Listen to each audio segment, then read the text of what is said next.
cops kill a mentally ill individual while he's eating fruit. Let's put up the picture full mass. Now an investigation is being ordered. New York Attorney General orders an investigation into the killing of a mentally ill man who was having an episode. Jarrell Garris, 37 years of age, died 1 week after being shot by an officer in New Rochelle, New York, after being accused of stealing fruit. That's according to Fox 5 New York. Garris was approached by police around 4:30 p.m. after he was allegedly seen eating a banana and grapes from a grocery store in Lincoln Avenue, near North Avenue. After 911 was called, Mr. Garris was approached by Detective Stephen Kahn and officers Carrie Bird and Gabrielle Chaudhary about food theft. The situation escalated when Garris, the victim, decided to avoid the officers by crossing the street with his hands in his pocket. Remember, he was experiencing a mental health episode. One of the officers said, "Hey, listen, we're just trying to have a conversation. What were you doing in the store? You were eating the food? ? Shortly after no answer from Garris, "You're under arrest," said Officer Khan. Then Garris asked, "For what?" Coincidental body cam failure. Immediately following the questions and responses between the officers and Mr. Garris, the body cam video then shows 2 of the officers attempting to arrest Garris, and a struggle ensues as one of the officers yells to taser him. A few seconds later, the male cop yells, "He's got a gun! He's got a gun!" The video, which at this point appears to show Garris with a small object in one hand, ends before the actual shooting. According to the police, Garris went for one of the officers' guns. Come to me. We've had officers tell us right here at Indisputable that they will yell gun in order to justify a killing. They've told us this off record. They've said it directly to us. They will yell the word gun to provide the legal defense necessary so that they can get away with murder. Now, why does that allow them to get away with murder? Because they are allowed to have what's called a subjective standard when it comes to killing somebody. Meaning, as long as they can prove that in their minds, they believed that there was a gun, even though there was not one. As long as they believed it was, they can kill someone legally. So they will yell gun when there's no gun. Now, when you hear the audio, he has a gun, is very different from he's trying to grab my gun, which wasn't said. This was part of the spin, ladies and gentlemen. Justice for Jarrell, all right? Garris died on Westchester Medical Center. He died at that medical center 1 week after being on life support, okay? During a new Rochelle City Council meeting on July 11th, the community demanded that all of the body cam footage be released in the name of transparency. That's the reason we have the body cams. Release it. The family attorney, William O. Wagstaff III, says that the public has been given the veneer of transparency by only releasing part of the video. The family attorney said, quote, "We've gotten what appears to be a veneer of transparency. What true transparency means is releasing all video, all information. And they haven't done it." Acting president of the NAACP in New Rochelle, Aisha, says the police are not the judge and jury and executioner.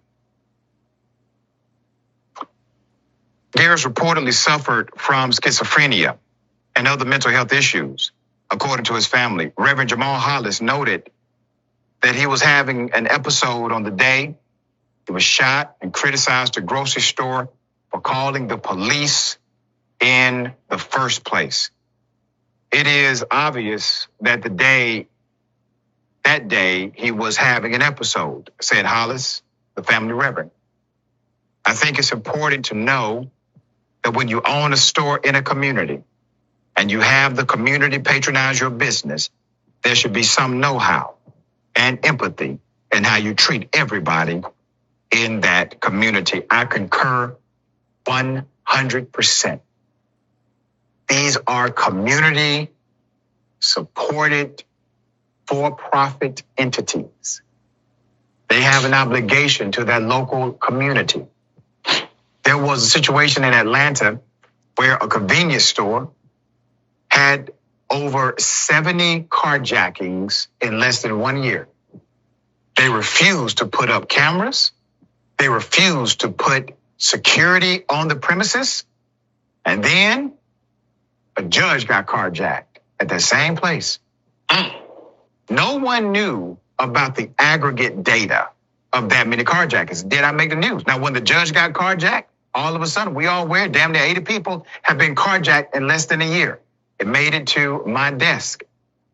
I called the chairman of the county commission for Fulton County at that time. I said the store needs to have security cameras and they need to have a 24-hour security team in order to protect the residents. The chairman told me that he was powerless to do so. This was a Wednesday. On that Thursday, I made another call so that the store would simply enact security measures to protect the community. Nothing happened. That Friday, I called for my radio listeners to shut down that store. And they did. We shut down that store Monday, from Friday to Monday. Nobody could enter that property. On Monday, I got a call from the chairman of the county commission. They said, we think we've worked something out. On that Tuesday, they had a $20,000+ security system and a 24-hour security staff at that location. Don't allow these establishments to tell you no. They are in your community, all right? Yours. Okay. Dear brother, this is, once again, another element of our cause and effect of how we deal with those experiencing a mental health crisis and the responsibility needed from not only law enforcement, but also private entities that benefit from the community. What say you? I'm glad you gave us detail about that last item that you presented, because it kind of gives me hope, but it's kind of also infuriating that it had to come to that, to where now there's suddenly not only funding, but know-how in order to get the necessary infrastructure to keep people safe.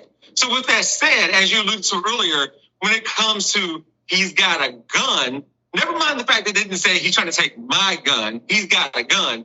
The same thing is said when it comes to resisting arrest. He's resisting, say it out loud a few times, then they can do what they can to do in the first place. No de-escalation techniques, none of that. Going straight to what they know how to do, which is brutality in this situation. Yeah, and many are saying, well, it was obvious he was having a mental health issue. This was not someone trying to commit crimes against humanity. We will follow this story, bring you updates as it comes. Here we go again. First of all, let me, again, give a shout out to Indisputable for Dr. Rashad Ritchie for this story. And I did follow this story, just about an hour ago, but I'm trying to find the right story to tell because, local media always sided with police instead of thinking outside of the box. Now, with that being said, let's talk about this. Jarrell Garris, 36 years old, in New Rochelle, New York, had a banana and grapes, and he's eating out of the store. Now, the store clerk called the police and claiming that he stole those items, stole the grapes and the banana, and the police claiming that has happened because that's what the store clerk said. Now, keep in mind, he has a mental health issue. He suffered from schizophrenia, right? So, and he had an episode. So, we don't even know what happened. Now, you heard what Dr. Rashad Ritchie and them said. He said that, these police officers could say gun, and then all of a sudden, bang, bang, bang, the person's dead. And they would allegedly justify it. They could say it without proving that he did have a gun. Now, in this case, the police claiming gun, but the officers didn't say you try to take my gun. Does that make sense to you? So, again, another incident, another black male with mental health issues being deleted by New Rochelle police. And I'm going to ask this question, and I'm going to say this, that what if that guy were white? And he has a mental health issue. Will you de-escalate the situation? Of course they will. They don't want anybody being harmed or whatever, right? But now, they supposed to have transparency. They released one body cam video, but not all of them. But they try to be transparent. So you know the NAACP, the acting director of the NAACP is basically saying that this officer is not the judge, the jury, and the executioner. As you know, this is going to be a continuing investigation of this, but it's showing you that people outside of the black community don't believe that black people don't suffer from mental health issues.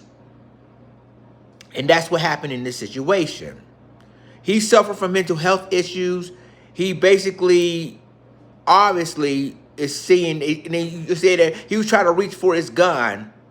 And we don't even know according to the body cam video, we don't even know if that were the case or not.